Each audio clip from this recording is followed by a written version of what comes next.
ಒಂದೂರಿನಲ್ಲಿ ಒಬ್ಬ ಬಡ ರೈತನಿದ್ದನು. ಅವನ ಮನೆಯ ಪಕ್ಕದಲ್ಲಿ ಒಂದು ಸೇಬು ಹಣ್ಣಿನ ಗಿಡ ಇತ್ತು. ಆ ಗಿಡದಲ್ಲಿ ಒಂದು ದೊಡ್ಡದಾದ ಕೆಂಪದಾದ ಸೇಬು ಹಣ್ಣು ಬೆಳೆದಿತ್ತು. ಅದನ್ನು ಕಂಡ ಬಡ ರೈತ, ಇದು ತುಂಬ ವಿಶಿಷ್ಟವಾದದ್ದು, ಇದನ್ನು ವಿಶಿಷ್ಟವಾದವರಿಗೇ ಕೊಡಬೇಕೆಂದು ರಾಜನ ಬಳಿ ಹೋಗುತ್ತಾನೆ. ಮತ್ತು ರಾಜನಿಗೆ, ಇದು ತುಂಬ ವಿಶಿಷ್ಟವಾದದ್ದು, ಅದಕ್ಕೆ ನಾನು ನಿಮಗೆ ಕೊಡಲು ಬಂದಿದ್ದೇನೆ ಎಂದು ಹೇಳುತ್ತಾನೆ. ಆಗ ರಾಜನಿಗೆ ಈ ಹಣ್ಣನ್ನು ನೋಡಿ, ಇದು ಸಾಧಾರಣವಾದ ಹಣ್ಣು, ಆದರೆ ಈ ಬಡ ರೈತ ಪ್ರೀತಿಯಿಂದ ನನಗೋಸ್ಕರ ತಂದಿದ್ದಾನೆ ಎಂದು ನಿನಗೆ ಏನು ಬೇಕು ಎಂದು ಕೇಳುತ್ತಾನೆ. ಅದಕ್ಕೆ ಬಡ ರೈತ, ನನಗೇನೂ ಬೇಡ, ನೀವು ಹಗಲು ರಾತ್ರಿ ಪ್ರಜೆಗಳಿಗೋಸ್ಕರ ದುಡಿಯುತ್ತೀರಿ, ಅದಕ್ಕೆ ನಾನು ನಿಮಗೆ ಇದನ್ನು ತಂದುಕೊಟ್ಟೆ, ನನಗೇನೂ ಬೇಡ. ಆದರೂ ನನಗೆ ಏನಾದರೂ ತಂದು ಕೊಟ್ಟವರಿಗೆ ನಾನು ಬರಿಗೈಯಲ್ಲಿ ಕಳಿಸುವುದಿಲ್ಲ. ಹೇಳು, ನಿನಗೇನು ಬೇಕು? ದಯವಿಟ್ಟು ನನಗೇನೂ ಬೇಡ. ಅದಕ್ಕೆ ರಾಜ ಮತ್ತು ಮಂತ್ರಿಗಳು ಇಬ್ಬರು ಮಾತಾಡಿ ಅವನಿಗೆ ಬಂಗಾರದ ಚೀಲವನ್ನು ಕೊಡುತ್ತಾರೆ. ಜೊತೆಗೆ ಒಂದು ಕುದುರೆಯನ್ನು ಸಹ ಕೊಡುತ್ತಾರೆ.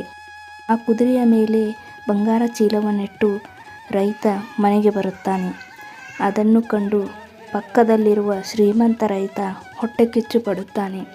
ನಿನ್ನೆವರೆಗೂ ಊಟಕ್ಕೆ ಗತಿ ಇಲ್ಲದ ಈ ರೈತ ಇಷ್ಟು ಶ್ರೀಮಂತನಾಗಲು ಕಾರಣವೇನು ಎಂದು ಯೋಚಿಸಿ ರೈತನನ್ನು ಕೇಳುತ್ತಾನೆ. ಆಗ ರೈತ ನಡೆದ ವಿಷಯವನ್ನೆಲ್ಲ ಹೇಳುತ್ತಾನೆ.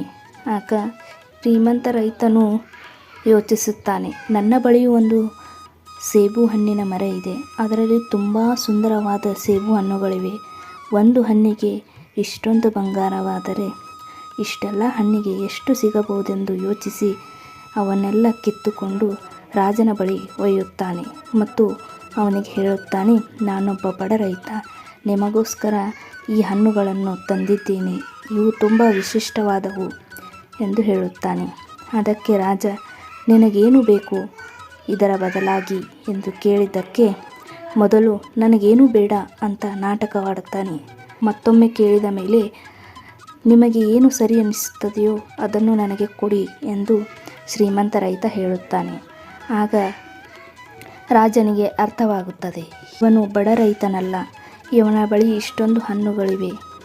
ಹಾಗಾಗಿ ಅವನು ಯೋಚಿಸಿ ಆ ಬಡ ರೈತ ತಂದು ಕೊಟ್ಟ ಒಂದು ಸೇಬು ಹಣ್ಣನ್ನು ಆ ಶ್ರೀಮಂತ ರೈತನಿಗೆ ಕೊಡುತ್ತಾನೆ.